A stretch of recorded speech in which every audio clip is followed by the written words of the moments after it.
Biographe, ça c'est un beau métier qui fait rêver, c'est le vôtre, votre métier. Bonjour Camille Lorgue. Bonjour Vanessa. Alors avant que vous nous parliez vraiment de ce métier, en plus avec la particularité que vous êtes biographe hospitalière, on va revenir sur votre formation. Comment on devient biographe? Formation initiale déjà? Quoi? Déjà, je viens du monde des lettres. Ouais. J'ai fait une licence en sciences du langage, puis un master en sémiotique. À Limoges. À Limoges, exactement, ouais. À la fac de lettres. Ensuite, j'ai travaillé dans une agence de communication en tant que rédactrice. Et puis petit à petit, je me suis rendu compte que ce que j'aimais, c'était vraiment écouter les autres, tout en écrivant. Et il y a eu la synchronicité de la vie. J'ai rencontré la fondatrice de la biographie hospitalière qui s'appelle Valeria Milewski. Ouais. Donc c'est elle qui m'a formée d'abord à la biographie hospitalière. Et il y a un DU qui a ouvert l'année dernière, le premier DU de biographie hospitalière. Donc vous êtes formée, mais avant d'être spécifiquement biographe hospitalière, vous avez fait des biographies familiales? Exactement, j'ai fait des biographies familiales, donc j'ai pu accompagner des familles dans leur récit. Quelques exemples des livres que vous avez écrits du coup avec des familles. Exactement. Des particuliers qui font appel à moi pour transmettre leur récit. Et donc, à la fin, on a ce type de résultat-là. Oui, alors je vais prendre un exemple d'un des livres, par exemple celui-ci. Il y a des photos aussi que les familles vous transmettent? Oui, tout à fait. Ouais. Tout à fait. Il y a, les familles peuvent intégrer des photos. Leur livre leur ressemble. C'est vraiment... Alors, biographie familiale, on sait un peu ce que c'est, mais biographe hospitalière. Donc, vous êtes formé, donc un diplôme universitaire. Exactement. C'est quoi exactement? Comment ça fonctionne? La biographie hospitalière, l'idée, c'est donc de proposer à des personnes qui sont très gravement malades, hospitalisées, de se raconter. Donc, il y a vraiment un temps qui est dédié pour ça. C'est proposé par l'équipe soignante.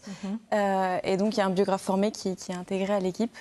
Et on va à la rencontre des personnes et on leur offre ce temps d'écoute et on va à leur rythme. Vraiment, l'idée, c'est d'aller à leur rythme parce que c'est des personnes qui sont dans une forme de vulnérabilité.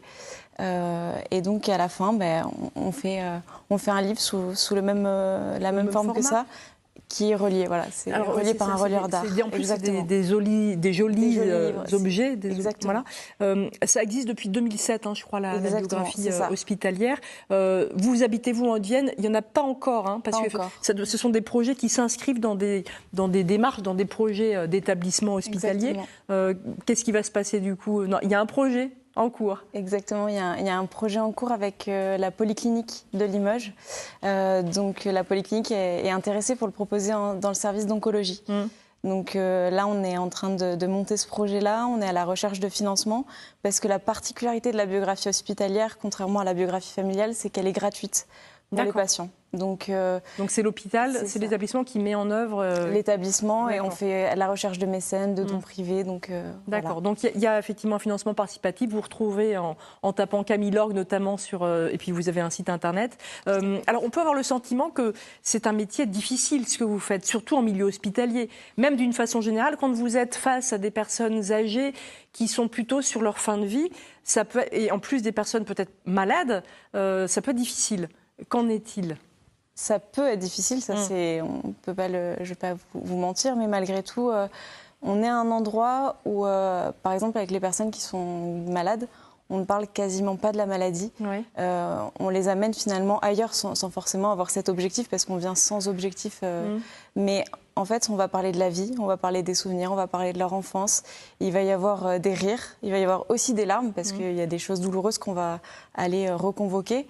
Mais ça doit être plein d'émotions. Mais finalement, c'est ça. C'est un peu des montagnes russes. Et par contre, en tant que biographe, il faut être bien ancré, il faut être accompagné. C'est pour ça aussi que l'idée, moi, je fais partie d'une association. Donc, il y a vraiment ce partage dans l'association, dès qu'on est un petit peu en difficulté. Passeur de mots et d'histoire. C'est ça, exactement. Et il y a des vrais moments d'échange avec tous les biographes formés. Dès qu'on est sur des moments, des situations un peu compliquées, parce que ça peut arriver, on échange et aussi être suivi par un professionnel. C'est aussi très important. Ce que vous faites en milieu hospitalier, ou ce que vous allez en tout cas développer a priori à Limoges, c'est presque un acte de soin. Tout à fait. On est vraiment à la frontière entre le soin et l'art. On amène l'art à l'hôpital, mais c'est aussi un accompagnement, c'est prendre soin. Et au niveau du national, donc de passeurs de mots d'histoire, il y a ils tentent de le faire reconnaître comme un soin de support. Avec le ministère, là, c'est en cours. Donc, j'imagine que quand vous faites ce travail-là avec une personne qui est effectivement peut-être à la fin de sa vie, les soignants aussi prennent part aussi à cette histoire-là? Alors, à l'histoire en elle-même, pas forcément, mais en fait, ils ont des bribes. C'est-à-dire que moi, en tant que biographe hospitalière, j'ai le devoir de confidentialité, ce qui m'est livré. Je ne vais pas le livrer à l'équipe soignante, mais malgré tout, l'équipe soignante, quand elle va aller faire la toilette après, ah mais je vous avais pas dit à vous. J'adore dessiner ou avec mon grand-père. Et en fait, il y a plein de bribes qui vont s'échapper et ça va renouer du lien aussi avec des patients parfois qui sont dans des situations compliquées, qui refusent les soins. Donc il y a vraiment quelque chose où les soignants sont pleinement impliqués. C'est difficile parfois d'aller chercher ce que les patients ont à dire de leur histoire. C'est pas forcément simple, j'imagine. Certains veulent peut-être, se disent, j'ai pas grand-chose à raconter. Ça commence très souvent comme ça. Ouais. Ça commence très souvent par « mais moi, j'ai pas grand-chose à raconter ». Et finalement, je dirais pas que c'est compliqué d'aller chercher. Je dirais pas que j'y vais avec cet objectif d'aller chercher, justement. Et peut-être que c'est ce qui permet juste d'être présente, d'être dans l'accueil et avec beaucoup de patience. Et il faut pas avoir peur du silence. Et en fait, finalement, petit à petit, toute petite anecdote, une petite photo qui est présente dans la chambre, hop, il y a un fil qui va partir. C'est incroyable, c'est encore une fois ce métier qui peut être, qui doit être plein d'émotions encore une fois. Vous allez chercher les émotions chez ceux que vous interrogez, ceux que vous écoutez surtout.